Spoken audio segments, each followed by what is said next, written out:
and take 18, and take 24, and take 34. Be myself, be yourself, be yourself, be yourself. Hey guys, what's up? I'm grateful that you guys are here again today with me. Today I want to answer 3 questions. First question, what's a light worker? Second question, are you a light worker? And the third question, if you are a light worker, what can you do now about it? So, first question, what is a light worker? Well, a light worker, very simply, is an advanced soul who has a very specific purpose by coming onto the earth, into this dimension. First purpose is a light worker answered the call from Gaia that she sent out, Earth, to help elevate her into the 5th dimensional space. The second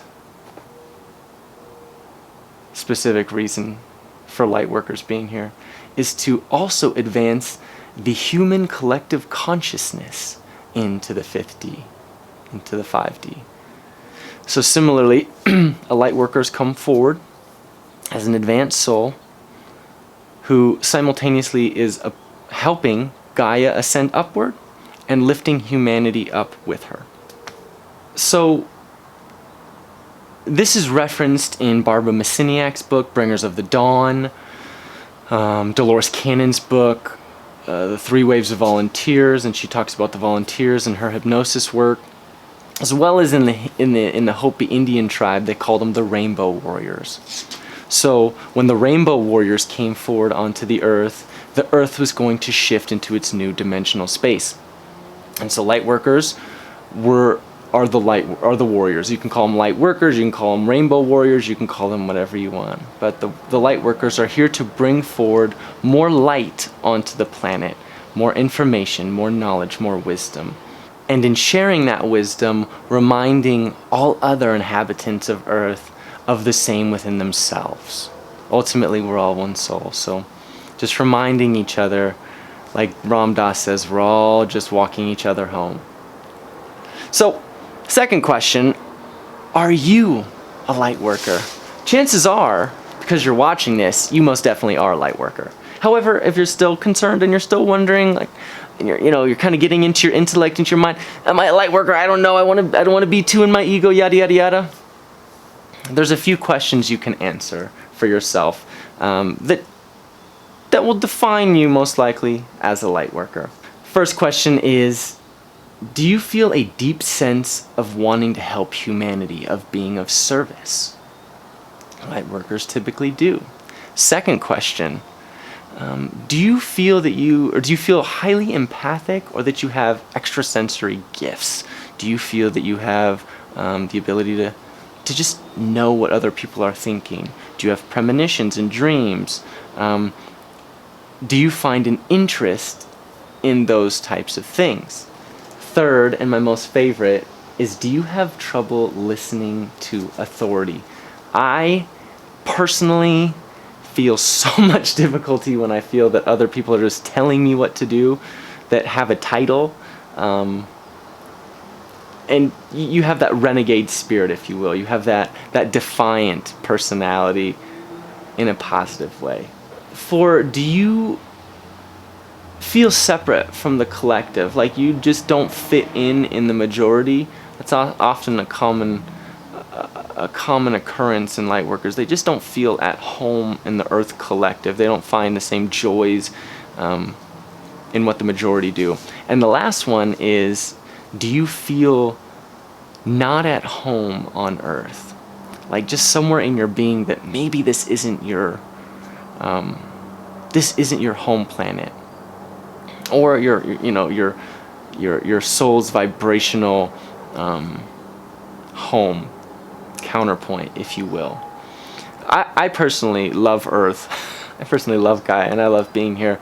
But some of the light workers that have come from right from one life of extraterrestrial to this life, feel that sense of separation, that they're missing their home. But so that's a very common one in a lot of people. So obviously, those are questions that I think a lot of human beings can answer with a yes. And the reason being is because, as a whole, all of us are light workers. All human beings are light bearers, are carriers of the light. A lot of us, a lot of human beings have dulled that understanding and that knowing within them. And so the light workers, the rainbow warriors, are here specifically because they won't forget that. Their soul, their subconscious, their higher self refuses to let them forget that. And so that they can be the light, they can be the information, they can light their own candle, they can light their own light bulb, carry it around with them throughout the rest of their days, and light those candles for others. So you've made it this far. This is going to pretty much answer your third question. You are the light worker, and what do you do with it now?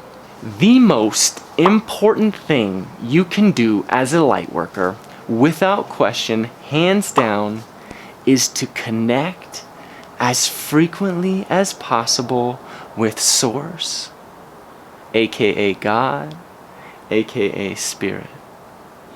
That is the most important thing. Now, why is that the most important? Because when you align completely and allow that to flow within you, the source of who you are, your God self, in that way, you are uplifted to fulfillment. You are flowing with love. You are flowing with gratitude. You are flowing with joy and light. And so as you do that, you let your light shine as brightly as possible, baby. You let it express infinitely in whichever direction it's asking for. So how do you do that? Well, I'm going to answer that in a separate video. And I've done videos in the past on how to do that, but really basically, the best way to connect with Source is to do things that bring you into a state of joy, to think thoughts that bring you into a state of joy and love and appreciation.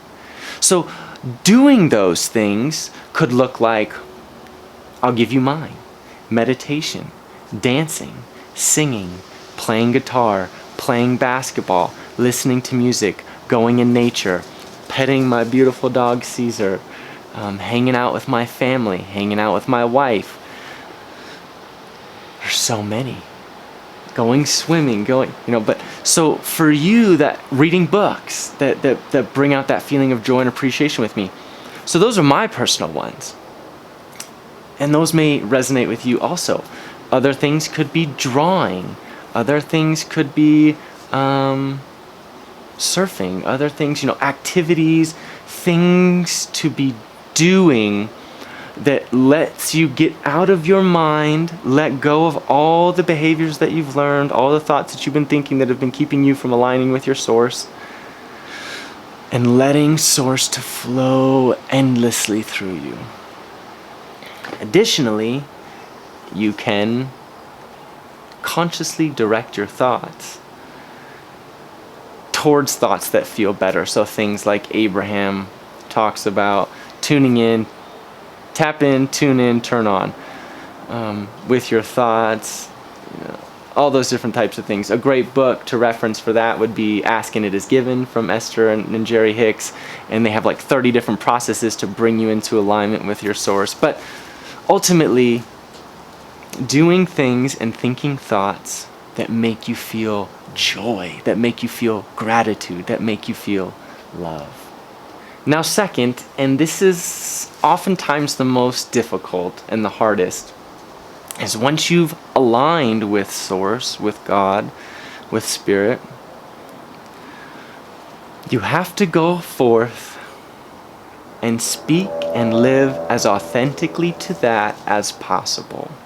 Now, what does that look like? It doesn't mean to go forward into other people's face and tell them what you know. It's not it. I have a tendency of doing that. I have the tendency to tell people how wrong they are and how right I am. But my inner being, my source always reminds me, wrong, Zach. That's not it. That's not what this is about. But it means to live authentically. So that means if people do ask you what your thoughts, what your beliefs are on specific things, allowing yourself to express freely. And that also requires you to not care what other people think, which is another video I'm going to do, but that's a hard practice in itself. But doing your best to speak and live authentically when asked. A practice that I like to use is I imagine myself as a light bulb. And so I consciously, when I'm in that state of joy, when I'm feeling appreciation and love and gratitude, I imagine myself as a light bulb. And almost with my inner eye, not so much closing my eyes, but when I'm out in the world, when I'm shopping, when I'm working, when I'm doing whatever, when I'm with people, I consciously try to let my body emit that brighter, if that makes sense. Like I'm just turning up the power of the light bulb, so it just becomes brighter and brighter and brighter and brighter and brighter. And that doesn't mean that I'm going to forcefully tell people what to do or how to think. It means that I'm just going to be in my joy, in my love, in my gratitude, and I'm going to freely express that. And if asked, I'm going to be honest and authentic. And that's it. That is it. So you know what a light worker is. You've got confirmation that you are a light worker. And now you know what to do in this world as a light worker. So that's it. It's fun. Congratulations. Welcome back to your inner knowing. Glad I could be the voice for it. But yeah, I appreciate you guys watching. If you have questions about stuff, if you thought of stuff that you like to do, that emits that joy within you, if you think of behaviors that you've seen in light workers that maybe I didn't touch on, share them with me. I'd love to hear them. And yeah, so I appreciate you guys watching, and look out for those other videos that I'll be posting hopefully soon in the next few weeks. And yeah, alright, as always, I love you guys, I appreciate you, and I will talk to you next time.